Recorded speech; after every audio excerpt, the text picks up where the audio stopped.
Usually it doesn't end when I hit that. This morning, I was just doing all these things.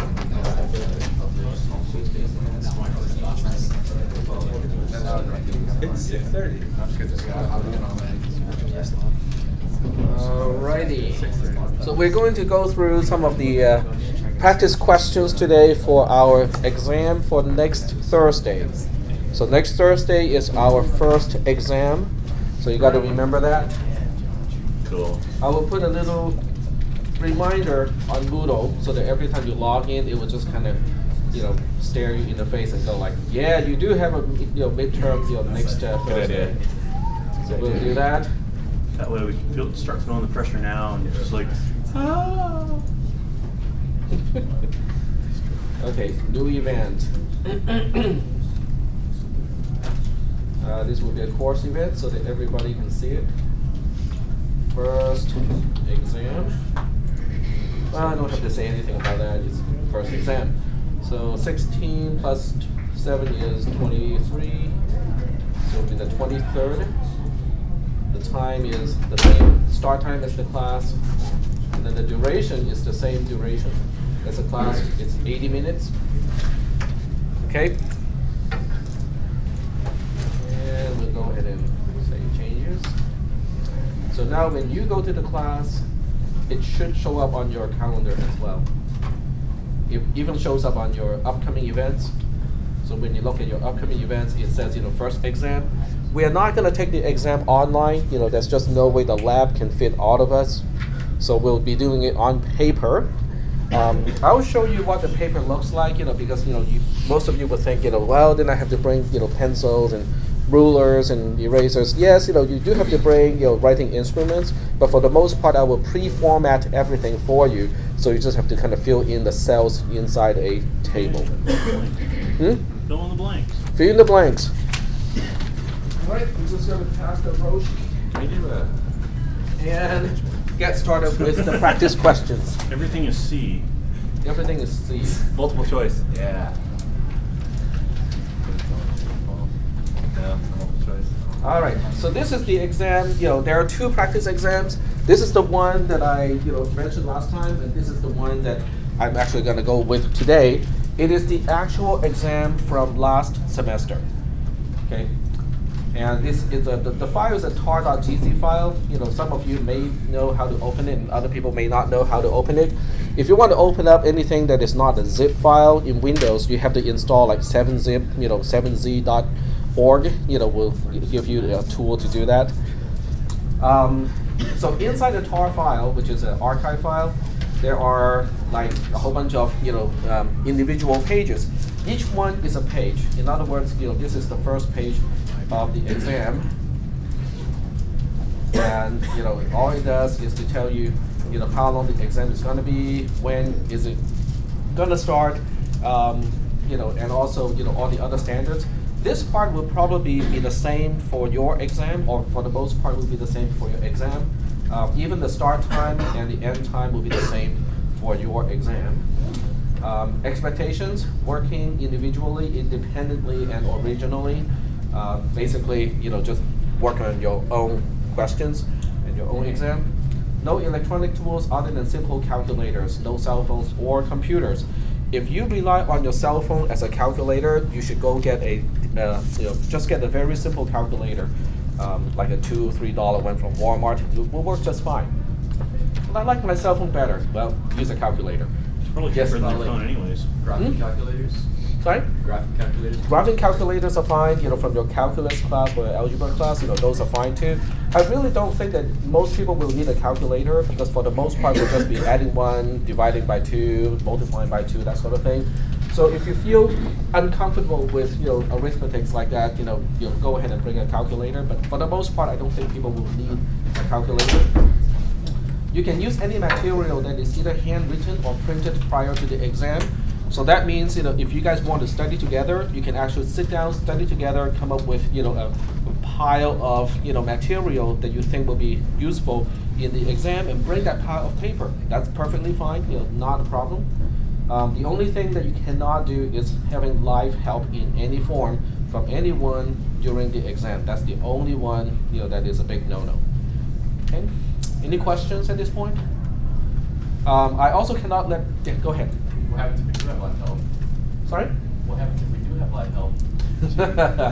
Then you get expelled. Well, probably not expelled, but for the entire exam, that person will get a big fat 0. And I'll also report that to the dean and let the dean decide what action to take after that. So don't get caught, right? Fail right there. Don't get caught. Just don't do it. Don't let the teacher keep your What? I try Don't do my it. best Yes, to make don't. it difficult enough to cheat, so that people would just say, oh, okay, I'll just go ahead and study because studying is actually easier.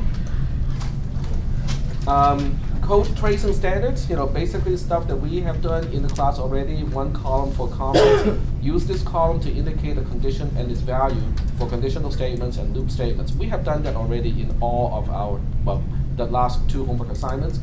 One column for line number, one column for each variable indicating the value of a variable after a line updates it, and so on and so forth. Basically some stuff that we have talked about already. And then we'll also have one question, at least one question on pre and post conditions. And that one is going to be explain why you choose the sub or forget. When I explain the solution of the homework assignment due today, we will be using exactly these standards. So we are going to go over that again. I know we went over this on Tuesday. Okay, so we'll go over that again today. They all have the same point values. So I may not have exactly 12 points per question, but they all will have the same point values. Okay, the actual number of points, is just so that how small can I break down the partial grade? That's the only part that matters to me, but to you, it's all about the same. Are there any questions about this part before we move on? How hard the are other you part. on your grading on this quiz? I will assign partial credit, but the partial credit will be, kind of strict. I'll be looking for very specific things, and if it is there, you get the partial credit. If it is not there, then you won't get the partial credit. So pretty strict. Sorry? So pretty strict. Well, Be specific. I would much rather have it all or none. That would make my job easier.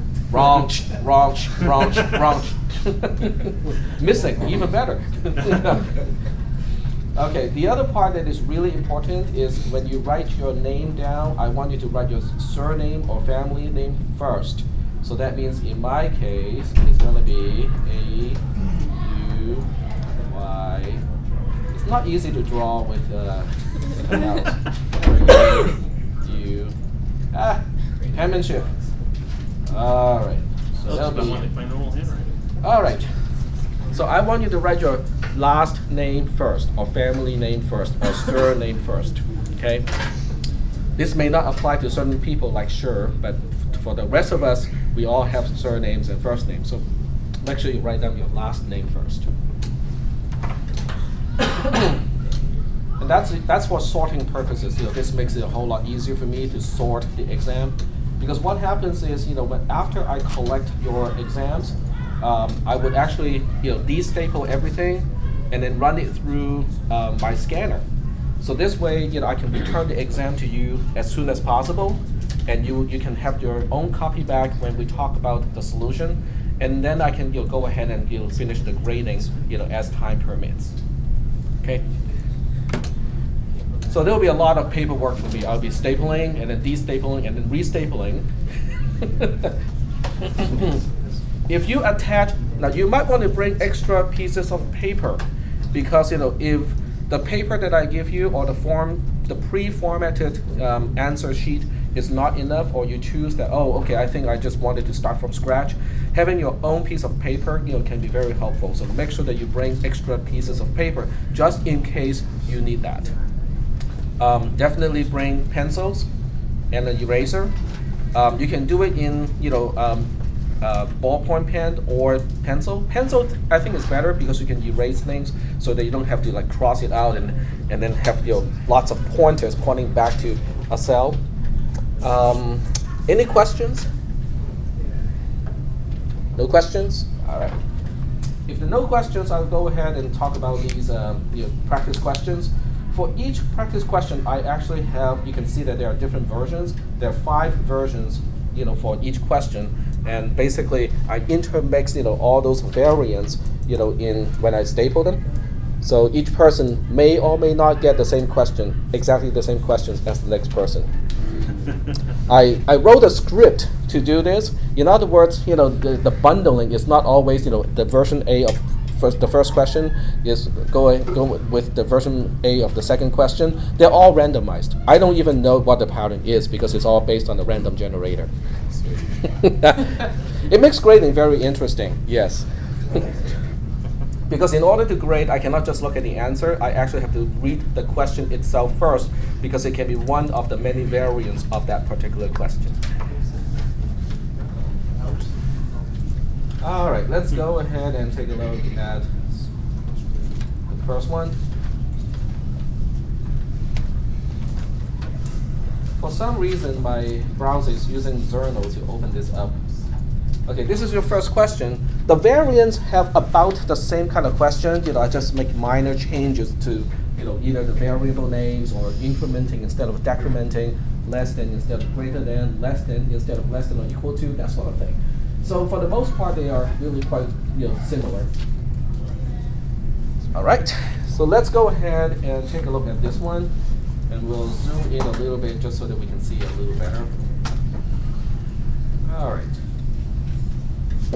So here's our algorithm, and because I can't use a spreadsheet, I'm going to go ahead and use a spreadsheet in this case,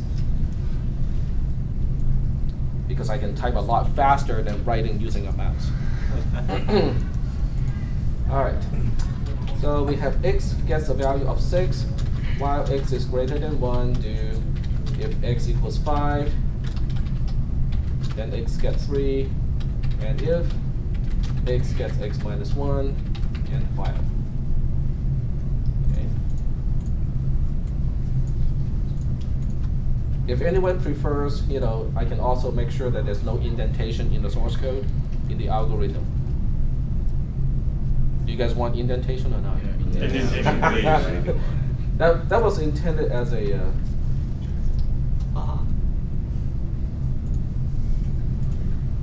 just to make sure that people understand what indentation is. Okay, so now we have the algorithm, and we'll go ahead and trace it. Let me save it into today's folder.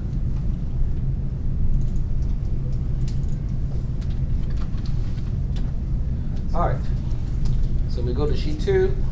Now, if you go back to the document that I will give you, this is actually what it will look like when you get it. In other words, I will give you the pre-formatted table already. One column for comments, one column for the line number, and one column for X. So you don't even have to worry about having to use your own rulers to draw the lines and break it up into a table. It's already pre-formatted. The only thing you kind of have to be careful about is when you write, you kind of have to make sure that your writing fits inside the squares or the rectangles, and not all over the place, because that makes it kind of hard for me to read. All right, any questions? I will try to make sure that the rectangles are of an appropriate size so that most people should be able to fit in your handwriting within that. All right, so now we can go back to my spreadsheet and work on the trace. So we got comments, line number, and X here. The precondition is, unless I tell you something about the precondition, you have to kind of assume that X starts with an unknown value. And it is important to put a question mark here because in C programming, all global variables and basically all variables are unknown when the program starts. So you have to remember that all variables, unless you are specifically told that it is not unknown, that it has a known value, you always start with a question mark. On line 1, we change X to 6. That's not a difficult one. On line 2, we have to evaluate the condition. X is greater than 1 is true in this case, because X has a value of 6. Then we go to line 3. Line 3 evaluates another condition, which is if X equals 5. X equals 5 is false at this point because X has a value of 3 at this point. And then we go ahead and move on to line 6. Line 6 is going to do something to x, so we have to update column C in this case. Negative 1 or minus 1. 6 minus 1 is 5. We store the 5 back into x. And then what do we do now? We are at the end of a while loop. Go back to the beginning. We have to go back to the beginning. Very good. Okay, this is a loop. I have to Get it, Tad. Get it.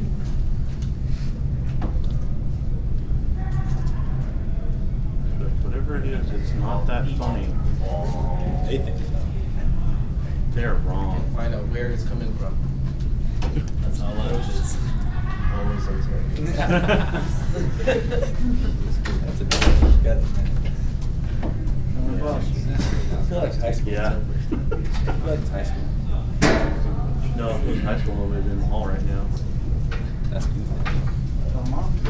No, they would be, but they'd be on All right. So now we go back to which line again? The beginning of the loop, which is line 2. Very good. So we start with, we go back to line 2 and reevaluate the condition. The condition is x is greater than 1. Is that true or not? True. Yep. So then we go to line 3 again. X equals 5 is true. Okay. So that means we have to go to line 4. Line 4 is going to do what? It changes the value of x to 3. Okay. Then where did we go next? Go back to the line 2. Nope. Line 6. We have to go to line 6. Okay, does everybody see that? The conditional statement from line 3 to line 5 is at the same indentation level as line 6. So that means after we get out of the conditional statement, we have to continue onto the next line. Yes, go ahead. So you didn't need an else in that, like an if-else statement? So we just Nope. have an if. Not all if statements have an else. If you don't have an else, that means the else is actually empty. So when the condition is false, there's nothing to do and you just skip it. Okay. So we go back to line 6. Line 6 is going to do its own thing and decrease the value of x one more time, which means it turns to 2 at this point. Then we go back to line 2. On line 2, if we are still checking, and it is true for the last time. We go to line 3, x equals 5 is false now. We skip over the entire conditional statement. We go to line 6, we decrement it one more time, it becomes 1. Then we go back to line 2, x is greater than 1 is now false because 1 is not greater than 1. And then we go to post. That's the trace. Pretty easy. Are there any questions about this one? No questions? Okay. So we'll save it, and then we'll get rid of this part. Then go back to here. I mean, you guys are more than welcome to check out the other versions of the same question. I mean, they're very similar. If you can work out this one, the other ones, should not be a problem. Yep. Is there an answer sheet? Answer sheet? No. So we can check our work. No, the answer sheet is just what I'm doing here. Yep. All right, this is question number 2. Now, question number 2 is a little bit more challenging because it is not a trace anymore. This is a pre and post condition thing, so that reminds me I have to go over the solution of today's homework assignment, because if you look at this one, it has certain resemblance to what you just did, to turn in for this homework assignment. So let's go ahead and take a closer look, and then we'll work out the details.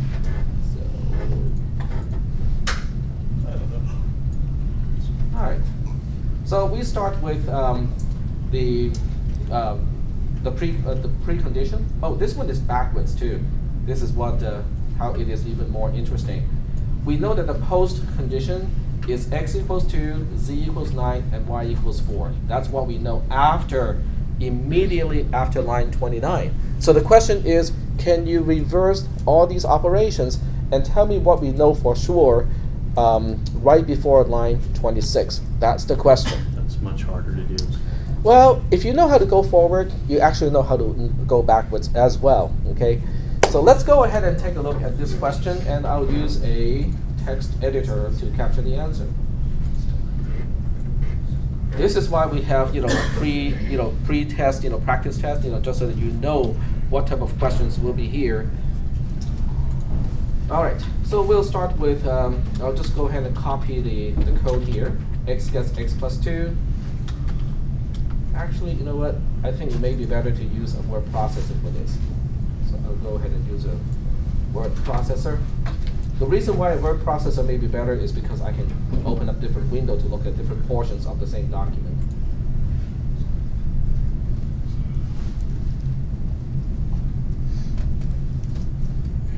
Alrighty. So we have line 26, x gets x plus 2. And I'll zoom it in later. Line 27 is y gets x plus x. Line 28 is z gets z plus y. Line 29 is x gets a value of 2. All right. And we also need to know the post condition. The post condition is 29, x equals 2. Okay. Do it one step at a time. 2 and z equals 9. Y equals 4. All right, that's it.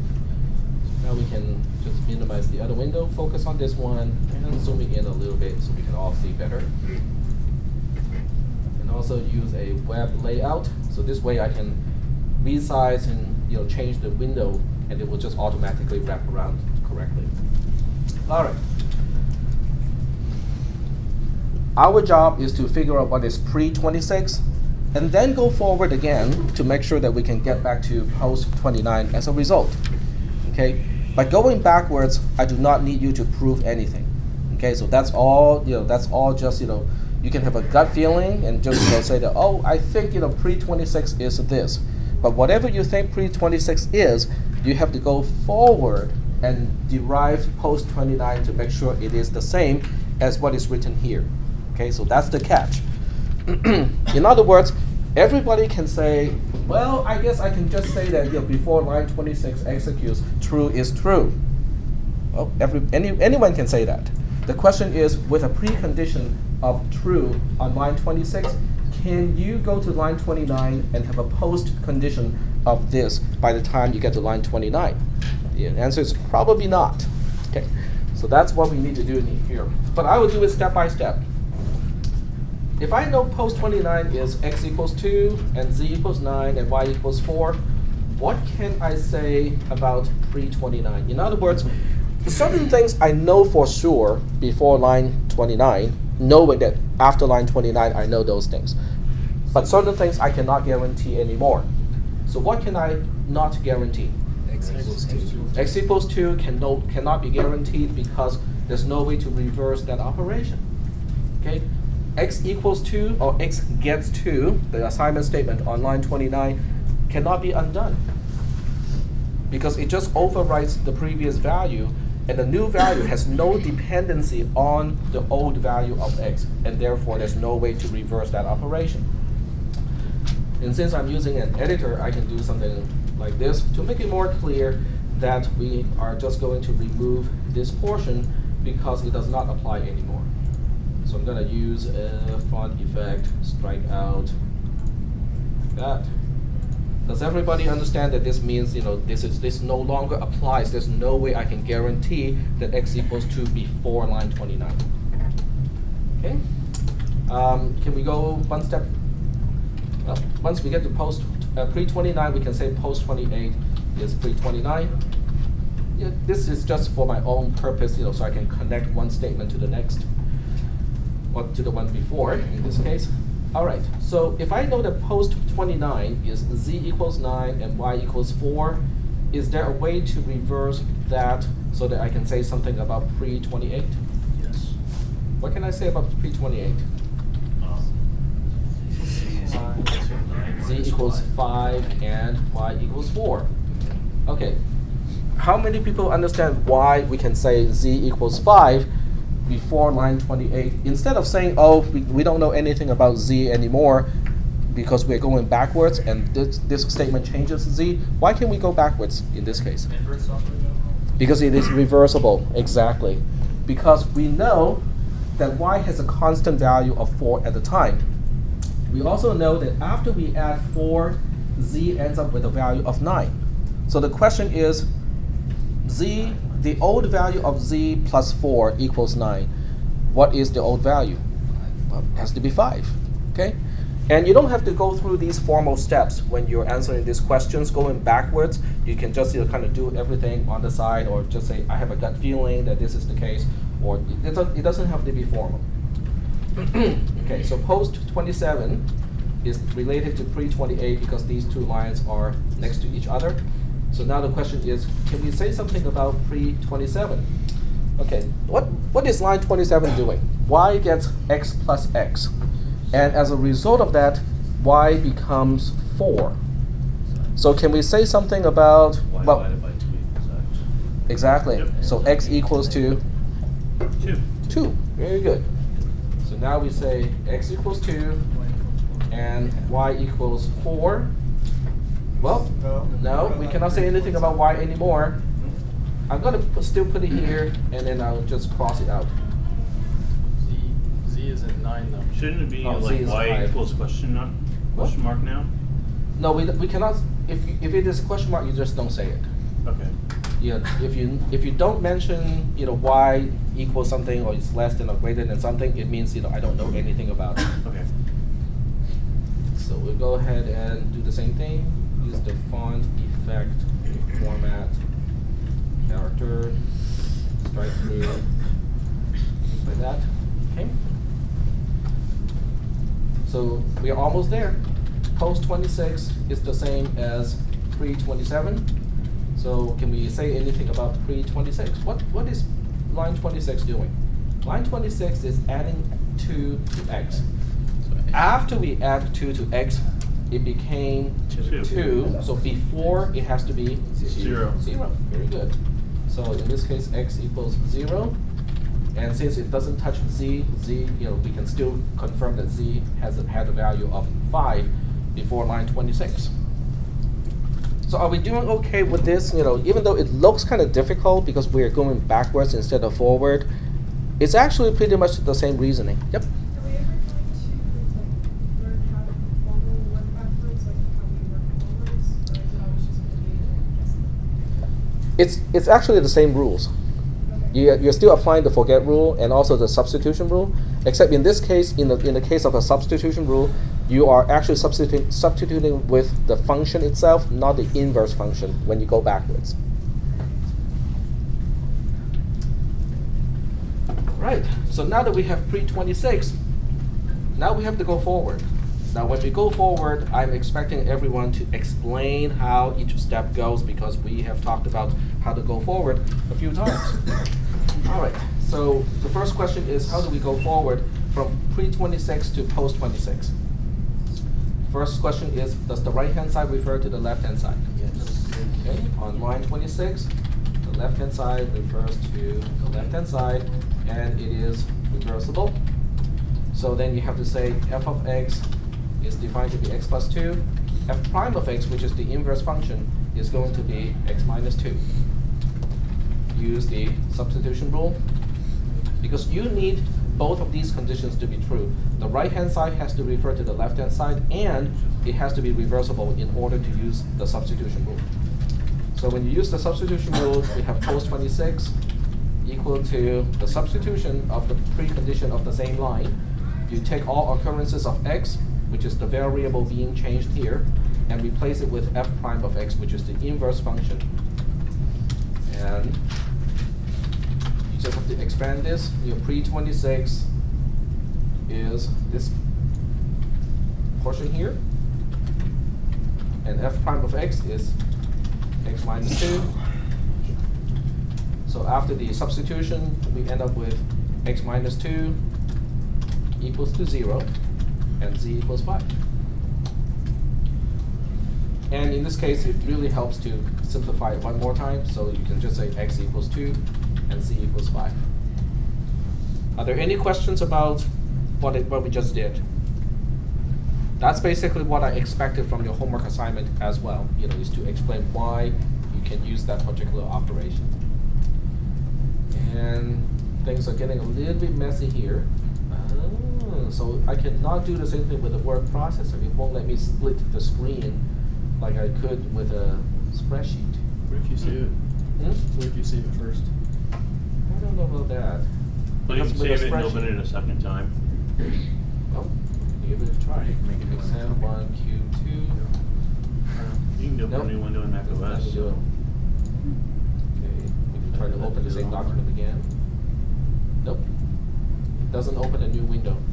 So I guess the trick doesn't work with a Epic fail. Word document. I got to work at my house. I don't know why it doesn't work for you. Yeah, I didn't it work works at my on Mac house. OS for me. Well, let's close it and open it again.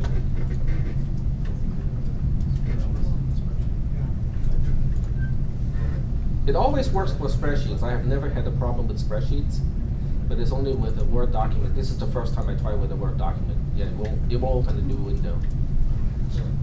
Have you guys tried it with a Word document, writing Yeah. document, and it worked? Yeah, I did that with my homework. You can try opening up another instance of the program and then loading it in. No, I did that. Oh, So okay. it won't. I see It what you won't. mean.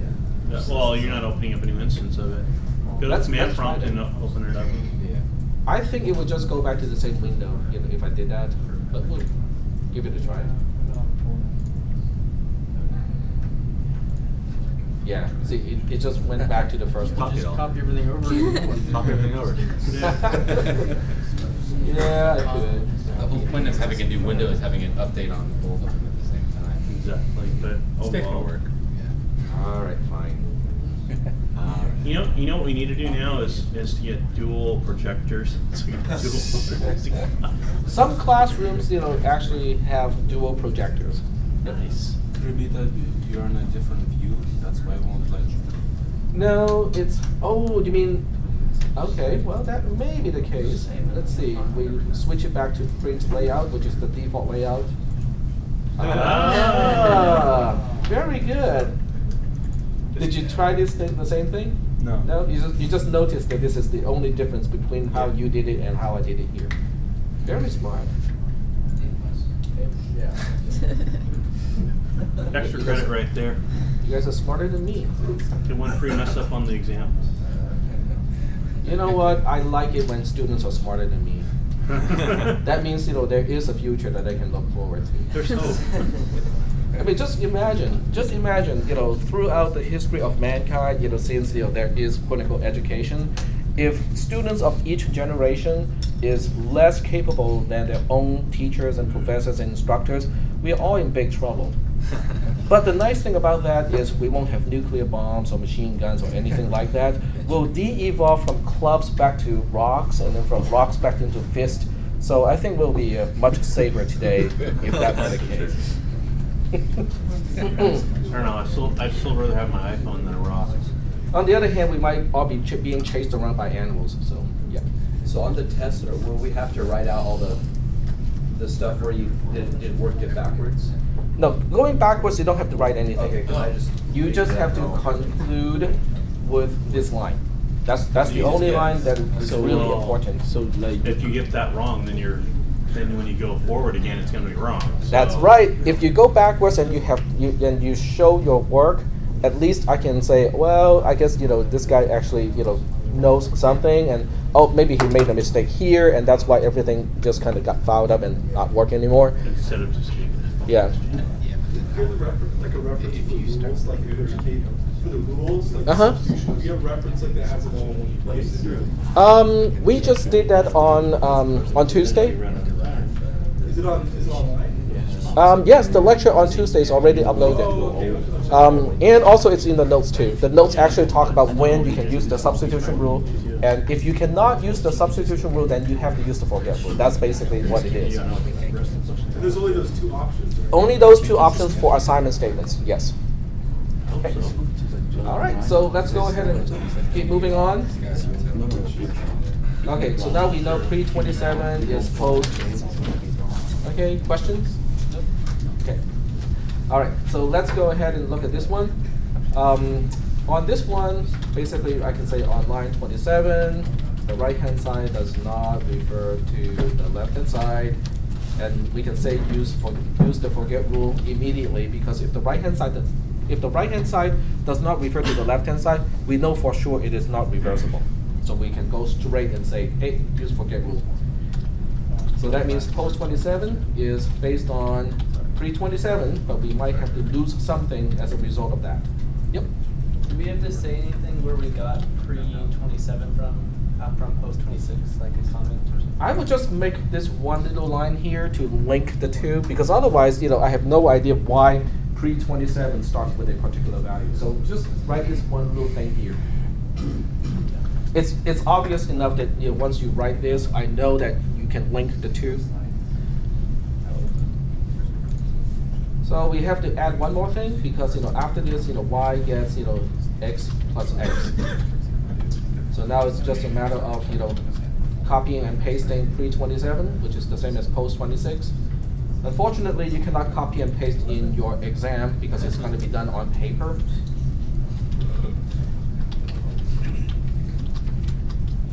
And I also found out how to use math symbols and how to enter math equations in Writer. When you guys take math classes, can you work on your homework assignments using a word processor? Does your professor let you do that? No? It's all hands-on? It's all online. It's all online. Even better. Okay. So in this case, since we don't have any mentioning of y whatsoever in the precondition, that means there's nothing to forget. We get to keep the whole thing like this. And then we say y equals x plus x. Now remember what we talked about last time on Tuesday? If you have a way to decouple, in other words, separate y from x, you should do it. And we actually can separate y from x at this point because x has a known specific value of 2. And y equals exactly to x plus x. So we can push this one step further and just have a conclusion that y equals 4 instead of x plus x. Yep. What about if you did it earlier, like in the second line? Like substituted 2 for x? No, like on, yeah, right there. Uh-huh. What if you change y equals x plus x to y equals 2 plus 2 right there? Instead of I'll change it to here. You don't want to change it here because we don't know how much of this stuff we have to forget.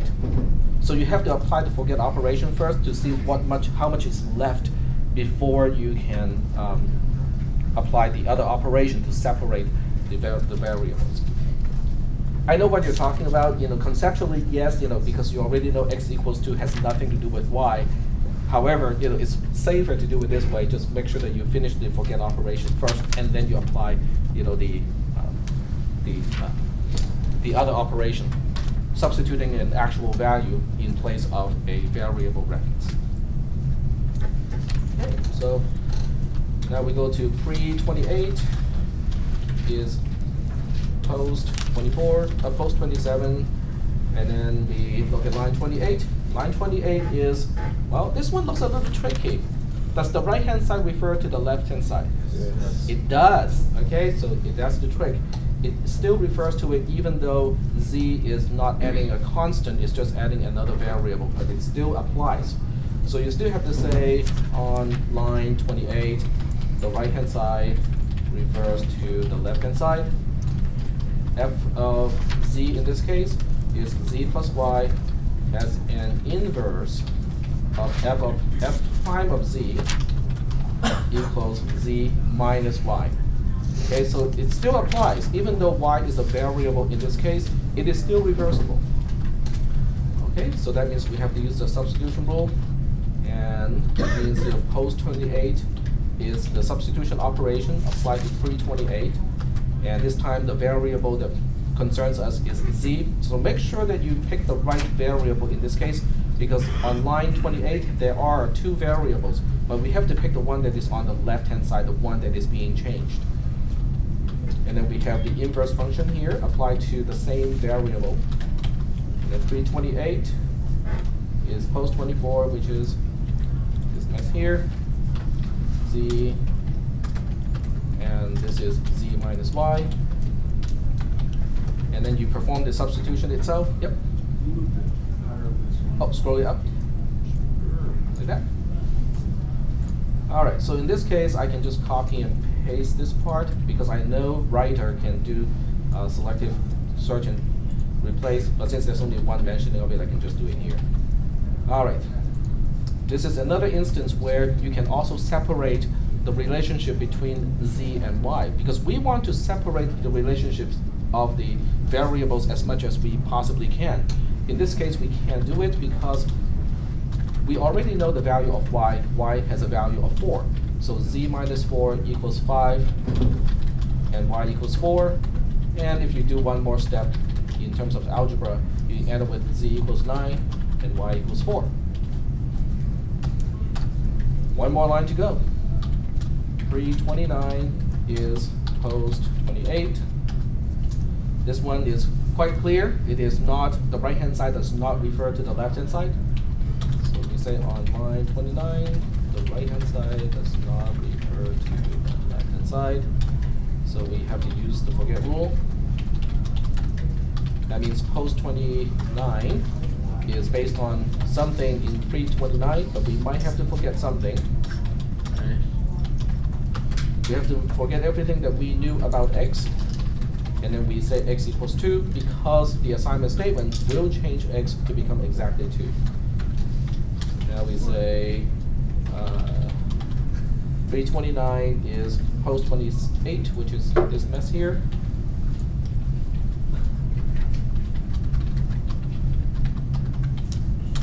And then we can just apply the forget operation. Now in this case, obviously, it's going to look kind of funky because we end up with exactly the same thing, except the order is a little bit different. But with conjunction, you can actually change the order and they still mean the same thing. But you still have to mention that we actually did apply the operation. It's just that we ended up with exactly the same thing in this case. So are there any questions about the solution of question number 2? No questions? Okay. Now I'm going to do another experiment because you pointed out that when I change the view, it won't let me open a new window. Once I open a new window, can I change the view now?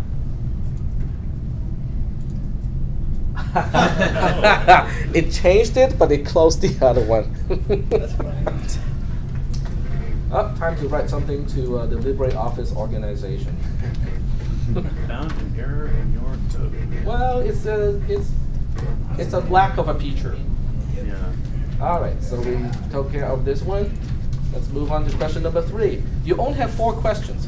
Now, I'm just going to take a little break here and kind of give you guys some hints of how I would approach the exam. How you want to approach the exam is entirely up to you. What I would do is I would do a quick scan of the 4 questions. Okay, so I would just kind of quickly evaluate in my head and go, okay, which one is the easiest from my perspective? Now, my answer can be different from yours because I may feel more comfortable with pre and post conditions, and you feel more comfortable with tracing. So whatever you feel is the easiest question, start with that one first. Because all questions have the same weight. So it makes sense to start with the easiest. Then you go to the second easiest, the third easiest, and then you leave the hardest one as your last question to answer, so that if you do run out of time trying to answer the hardest question, guess what? You have the other 3 already answered. On the other hand, if you start with the hardest question and you run out of time, then you can't even answer the easier questions because you just ran out of time when you spent all that time on the hardest question. The second thing I would do is I would time myself.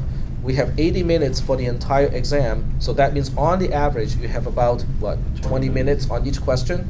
So I would just set up your not even set it up, just time yourself. Give yourself about 15 to 20 minutes on each question. If you can't finish the question in 20 minutes, move on anyway. Okay, just move on to the next one because the next question may actually end up being easier than the question that you're stuck with. So that will give you at least a chance to approach all the other questions. If you have time left at the end, then you go back and try to answer or finish up the question that you could not finish earlier. Okay, so I would approach an exam using this method, but I have seen people doing it completely differently. So it's up to you to decide how you want to do it. All right, so this is another trace, okay? So let's go ahead and magnify this a little bit. Okay. This is another trace, and I give you the pre-formatted table also, so that you don't have to worry about formatting the table and stuff like that. In this case, I also give you a precondition. In other words, this is actually pre, not one, but the precondition is I already know what is the value of x, y, and k before line 1 executes. So your job is really to use this as a precondition and then trace the rest of the algorithm. So we'll go ahead and just go ahead and do this using a spreadsheet.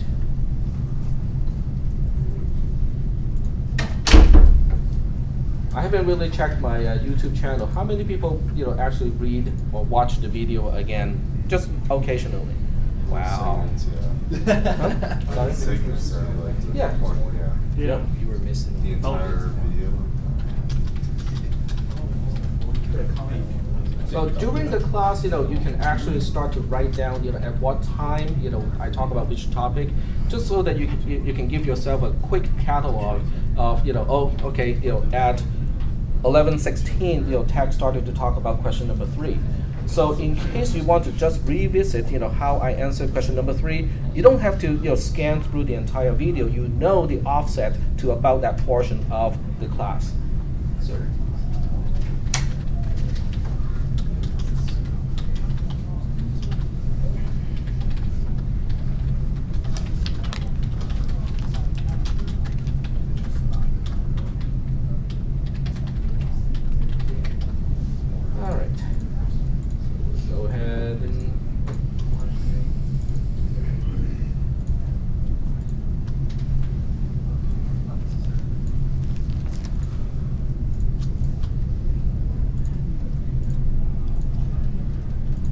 Indentations all done. Size. Go to sheet 2 so that I can start with the precondition. Okay, we have XYK to 125. Comments. XYK to 125. 3.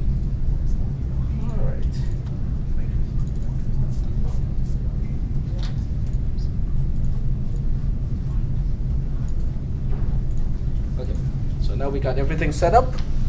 We start execution on line 1, having a precondition already given to you. On line 1, since it's a conditional statement, we have to evaluate the condition. X is less than y is true. So we go to line 2. Line 2 is a repeat, so we don't really trace the repeat. I'm not going to take any points off if people say, okay, we'll go to line 2, because it kind of seems to make sense that we go to line 2.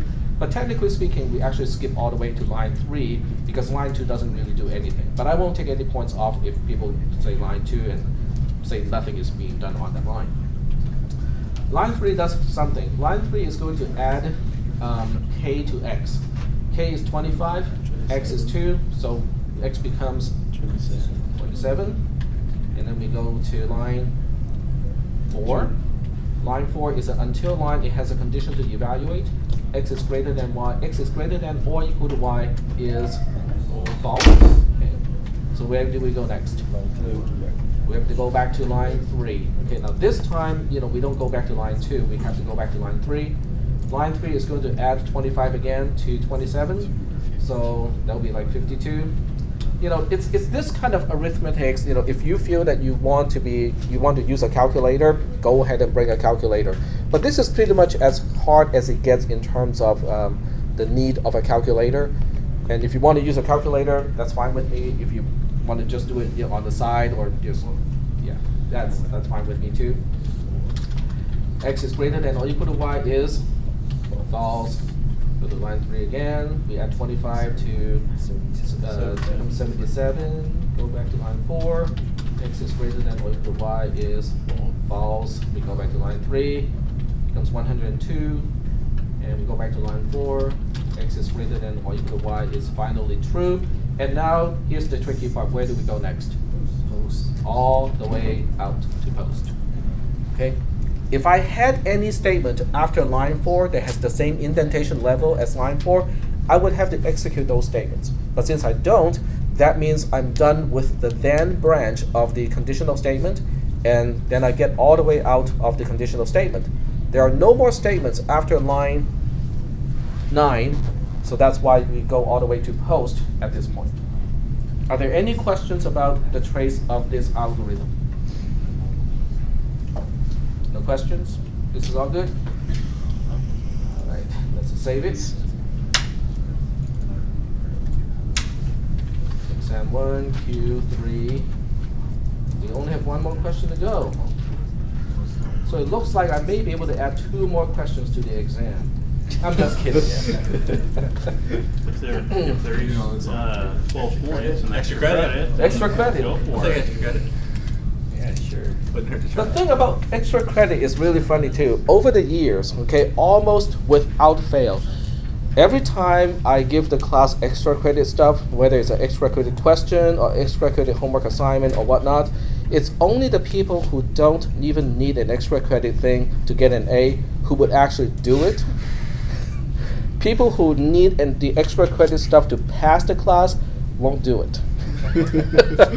I just found it to be, over the years, this is a pattern that I see, time over time. It's just. At that point, there's no point. I said at that point, there's no point. It might have something to do with all the extra credit stuff is actually harder than the usual stuff. But that's why it's extra, right? I mean. Yep. I was wondering if we had time, we could go over the homework that was due today. Okay, very good. Good reminder. I'm not going to let you guys go just because we're done with the practice test. But that's a good reminder. All right, so this one is a different sort of question. Okay, this one is asking you about a multi-branch conditional statement. It looks kind of messy, okay? And the question has a pre-formatted answer section too. So okay, let me zoom back a little bit so we can read the entire sentence. Yeah. Okay, so to answer the question, you have to say, if a case is impossible, state so and briefly explain why it is not possible. Otherwise, find a value of x and the value of y so that z can be 0, z can be 1, 2, 3, 4, and 5. So you have to give me test cases. Basically, you are generating test cases for each possible branch of the multi-branch conditional statement. Is that okay so far? Does everybody understand the nature of the question? Okay, so let's start with the easy one. Z equals 0. So I'm going to stay with Zerno in order to answer this question. It's just easier this way. Can you guys still read the whole thing, more or less? A little hard. Okay. And instead of handwriting using my mouse, I can actually use a text tool. I can cheat. Okay, if x is greater than 5 and y is greater than x, then z gets 0. So can you find a combination of values of x and y to make that happen? 6 and 7. Okay, so x has to have a value that is greater than 5. We'll go ahead and put a 6 here. And y has to be greater than x, so a 7 would work just fine. Okay, are we doing okay so far with this one? Next one, is it possible to make z equals to get the value of 1? In other words, can we make the multi-branch conditional statement execute line 4? You have control over the values of x and y. Yeah. Yes. 6 and 6. And what would that be? 6 and 5 would do. 6 and 6 would do too. Right? Because if you have 6 and 6, the first one won't catch it. The first one, because the first one requires x to be greater than 5 and y to be greater than x. If y equals x, then the second condition of the conjunction is going to be false. True and false is false, so it has to fall through to the second case, and the second case will catch it. Okay, let's look at the third branch. Can we make line 6 execute? 5 and 6. Okay, so 5 and 6 would do, because if x equals 5, the first case won't catch it, the second case won't catch it, but if y is greater than x, then it will still catch it in the third branch. Are we doing okay so far? Now, obviously, these are just boundary conditions. You can definitely find tons more combinations of values that will work. We are down to z equals 3, which is line 8. Can we make line 8 execute? No. We cannot make line 8 execute because It's the not same line as 3 line or 5. Line 3. Yep. Impossible because line 1 already covers this. And I can probably move this one It's to. not line 1 though. There's 3 and 5. Oh, this is an or, that's right. It's line Maybe 1 line 3 and 5 cover this. and 5. Line 3 and 5. 3, 5. Actually, line 1, 3, and 5. They all contribute to cover all the possible cases. Are there any questions about this one? No. No? That's fine. Can I move it around once I put it here? There's no The grab hand tool. tools for? Hmm? The hand tool? Little hand tool? No, that's a scroll tool. Controls in and type it over again?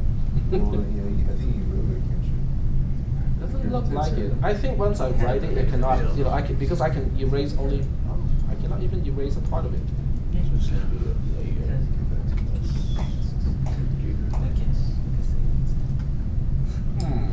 What happens if you click on it with the text tool? Or select it first. There you go. Ah, nice. Alright. Cool.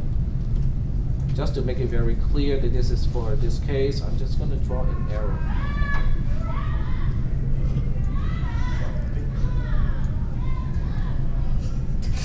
Wow. Cool. Yeah. Good. And I can save the document so that you guys can open it.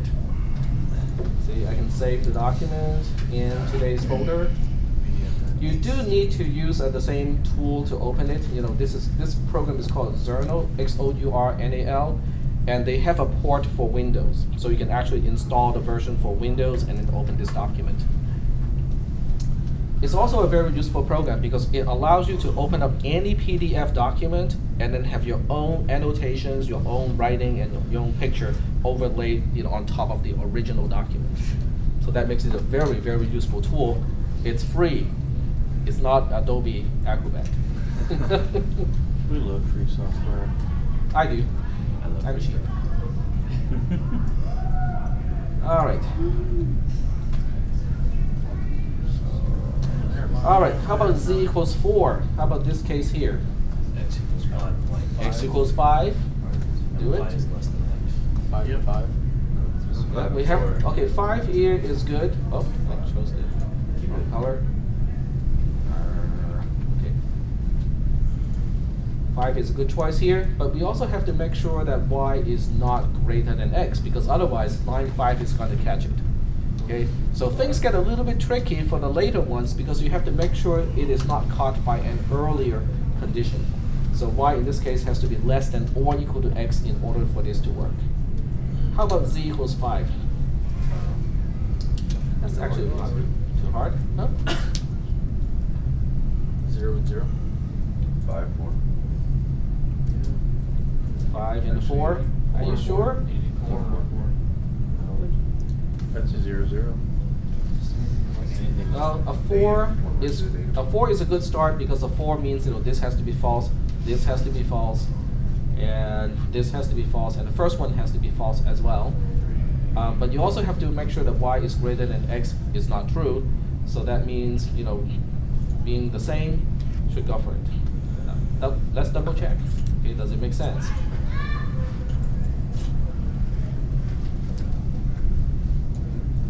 Okay, x equals 4, y equals 4. This will fail because the first condition is going to fail already. This will fail, this will fail.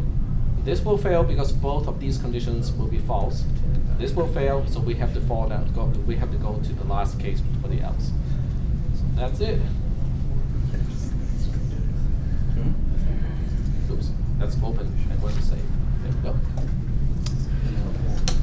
Okay, so we want to go over the homework assignment. Okay.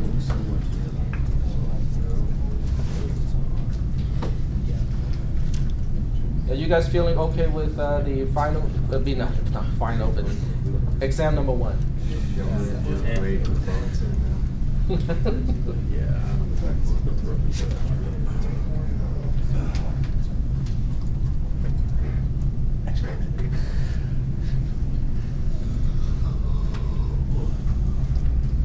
Okay, so this is your homework assignment, and we'll go ahead and answer this question. We got about 20 minutes, more than sufficient to do with this one. All right, so we'll start with the precondition. The precondition of line 1 is already given to you, and it was what? X equals 20.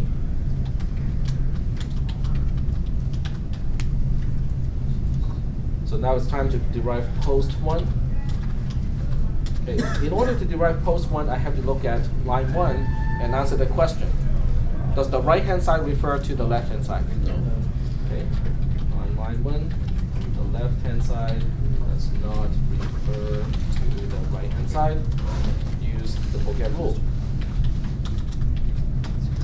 So when you use the forget rule, post 1 equals forget pre1, and the variable on the left-hand side is y, so we have to forget everything that we knew about y. And then after this, we can say y equals 2 plus x. So that means, the pre-1 is x equals 20. And there's nothing to forget because x equals 20 does not refer to y. But I can now separate the relationship of y and x because x has a constant or particular constant value. So we can actually just conclude that x equals 20 and y equals 22. Okay. Any questions about this part? No? Okay. So moving on to line 2. You say pre2 is post 1 because these two are sequential. And then we have to go to line 2 and take a look. Line 2, does the right-hand side refer to the left-hand? Does the right-hand side refer to the left-hand side? And I made a mistake here. That's a very important one. All right. So we do the same thing on line 2. The right-hand side does not refer to the left-hand side. Once again, use the forget rule. So we say post 2 is forgetting something in pre2, but after that we know x equals y. What is pre2? Pre2 is we know x equals 20 and y equals 22. And then we want to forget everything. Oops, forgot about that part. We need to forget stuff about which one? X. Because x is the one being changed. And then x equals y. So after we perform the forget operation, which part do we keep? Y equals 22 is the part that we can keep. And because we know exactly what y is, we can also say x is the same value. Okay? Sound good? So now we can move on to the third line. Pre3 is post 2 because these two are sequential. And then on line 3, the right-hand side refers to the left-hand side. And not only that, f of x equals x plus 1, which is the right-hand side, has an inverse of f prime of x equals x minus 1. So as a result of having an inverse function, we can use the substitution rule. So that means post 3 is using the substitution operation on pre3. We replace occurrences of x, which is the variable being changed, with f prime applied to x. And pre3, we already know what it is. It's just this. Just copy and paste it here. We know f prime of x is just x minus 1.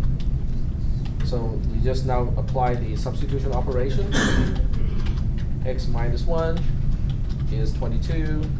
And if you simplify this, it becomes y equals 22 and x equals 23. You okay so far? Okay. Last step, pretty easy. Okay, let's say 3, 4 equals post 3. Okay, this is so.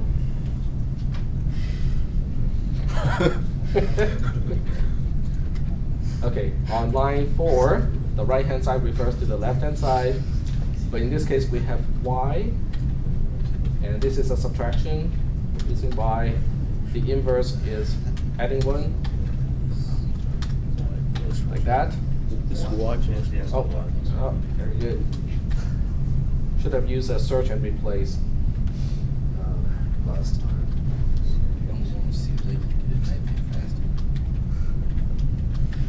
How's that? Okay, so the substitution operation is working on pre-4, which is the same as post 3, which is this mess here. Copy and paste. You change y to y plus 1. So after you carry out the actual substitution, we have y plus 1 equals 22, and x equals 23. And then one more step of simplification, y equals 21, and x equals 23. That's it. So this is an easy one. Why is it so easy? Because we have all concrete values. Okay, because it's very easy to see, oh, if it was 22 before and we add 1 to it, it should become 23. But the same approach, would work with any type of relationship. You can have, just inequalities of any kind, and it will still be the same way. If anyone turn in a trace for this algorithm, that would receive 0 points, because that's not the point of the homework assignment. The homework assignment was asking specifically to prove the pre and post conditions. Because in this case, yes, a trace would actually get to the same conclusion, not a problem. But it is still, that's not what the question is asking. That's not what you're supposed to work on when you work on this particular assignment. Are there any questions at this point? No questions? If there are no questions, we have, yeah, go ahead. The test is next Thursday. Yes. And Monday is a holiday, even though we don't meet on Monday. I just want to let you know, for people who do have classes on Monday, you don't have to show up here. I think tomorrow is a holiday as well. Yes, we don't have any classes tomorrow. All right, we have 10 minutes left to work on new stuff. Yes. I was just curious, what's the holiday? President's Day, I think. Yeah. No? It's not? All right. The next topic is top-down design. All right. Okay, top-down design is is an actual useful document, because we are actually starting to get into how do we write programs, how do we organize programs. Okay, this is the top-down design approach. Have I used Google Map to illustrate the importance of hierarchical display and stuff like that? I showed that already. It's basically the same thing. Top-down design is to look at things from the top first, and then you only look at big pieces, okay? Big pieces of the logic of your program, but you don't work on little details, okay? You just say that, well, we'll handle the details later on. So that means, it's also the same way as you organize your folders. When you look at your C:\\, the root folder or the top folder of your C drive, you only see a handful of directories or folders, but not every file that is in your file system. It's the same way here. It's because we can't really handle all the details, everything at the same time, so we want to limit the number of lines that we have to deal with at any particular time. So we'll just go ahead and skip, section 2, because section 2 just uses Google Map and also the folder structure and examples like that, so that we kind of have an idea of why top-down design is important. It has to do with our mind cannot deal with more than maybe 10 or 20 items at the same time. But when you're talking about algorithms and actual programs, we have additional special considerations. In other words, how big is your screen? That becomes an important consideration. How many lines can you fit on your screen? Okay, some people will say, but I have a super duper monitor. It has What is the largest monitor these days in terms of resolution? Oh, resolution? Yeah, how many dots vertically? This one is like, let me check. It's pretty high. I think at CES they're 12. coming out with the 8,000 lines. Vertically? That's a TV. It's like an 80-inch TV. Well, can a normal person like me afford it? Okay, thank you. They are coming out with 4K. How stingy you want to 4K live. for 4,000. It's 4 1080p's. Oh, okay. But the monitor that you, okay, how about this? I'll change the question. Go ahead. I was just gonna say this one is 1680 by 1050. By 1050, and I think there are monitors that have like 1280 in terms of the vertical resolution. So let's say it's 1200 pixels. Okay, how many lines do you think you can fit within 1200 pixels and still be legible, and you can still read it? Like 100?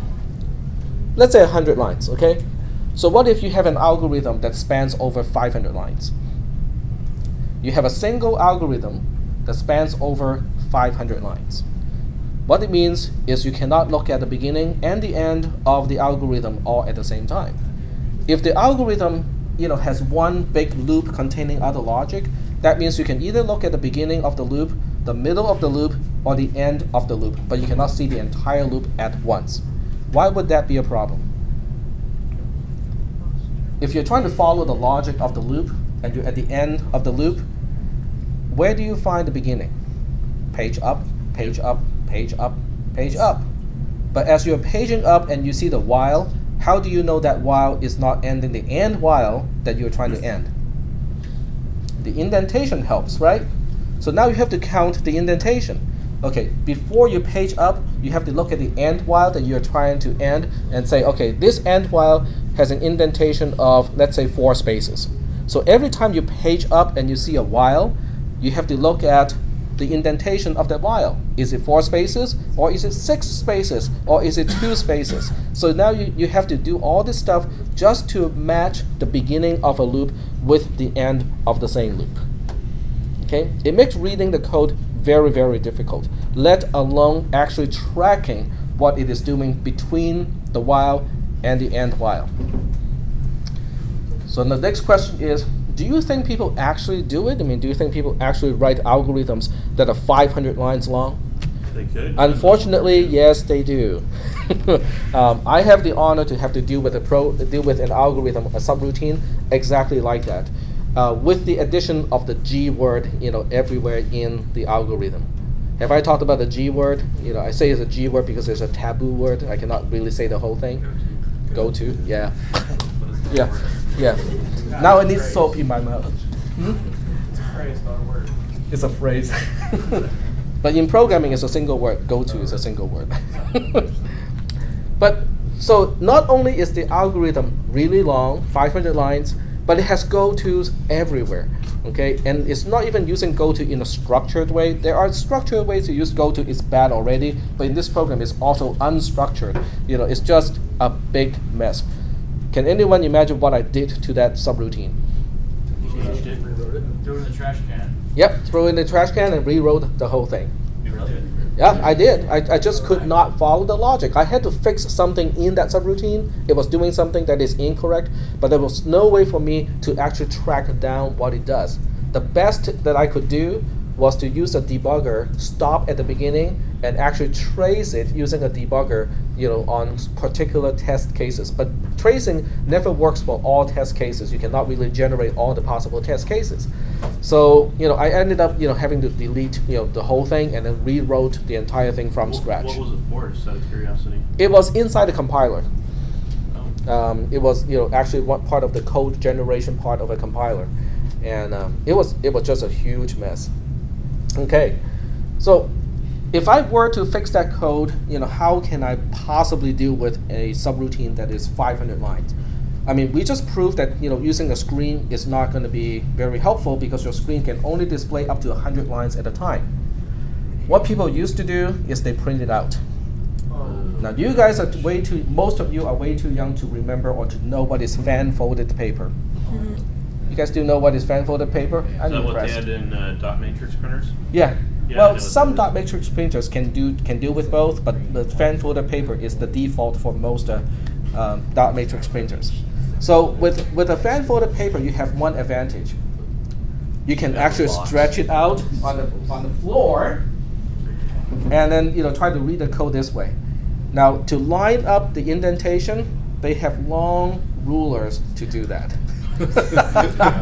So they can actually try to line up the code, and they draw lines. I'm not kidding. People actually do it. Okay, they would put the printout either on the floor or most of the time on the table because carpet is soft and you cannot really write on carpet. Or write on paper that is on carpet. So they would put it on like a long, they would combine several tables so that it's long enough. They would unfold the printout and then use long rulers to mark the beginning and the end of the construct. Wow. Don't do it, okay? Don't do it, okay? So for something, for this class, I would say, if you try to fit 40 lines, somewhere between 20 to 40 lines for each algorithm, I think that's probably good, okay? That's probably the limit of, beginning programmers.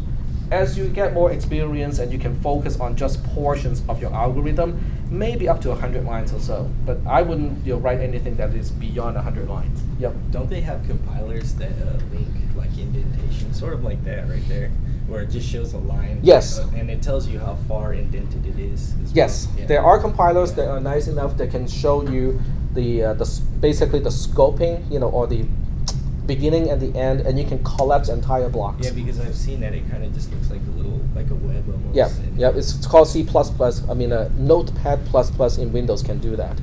Yeah. But even so, you have the ability to hide or collapse, some details, but it's still within that piece of code.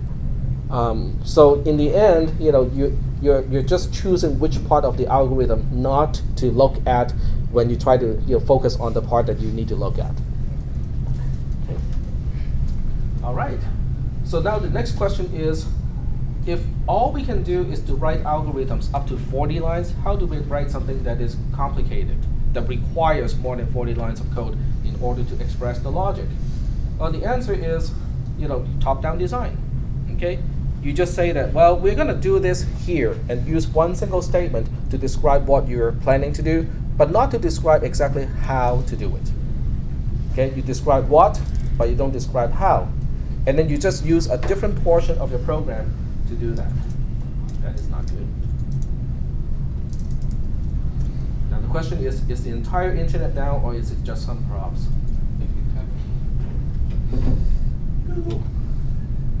Yahoo is good. So it's just my website.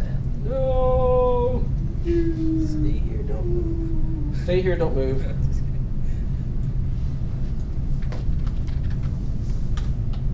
Fortunately, I have a backup. And that's not working either. You have no internet connection at your house. Yeah, because both servers are over at my house. Sure West may be doing some work. So much for the 99% of time. Hey, it's down from 99.9% to 99.5 now. Possibility your kids are messing with your network. Huh? Possibility your kids are messing with your network. Nope, the kids are at school, the cat is outside, nobody's in the house. All right, I guess I'll just let you guys go a minute early. We'll make it up next time.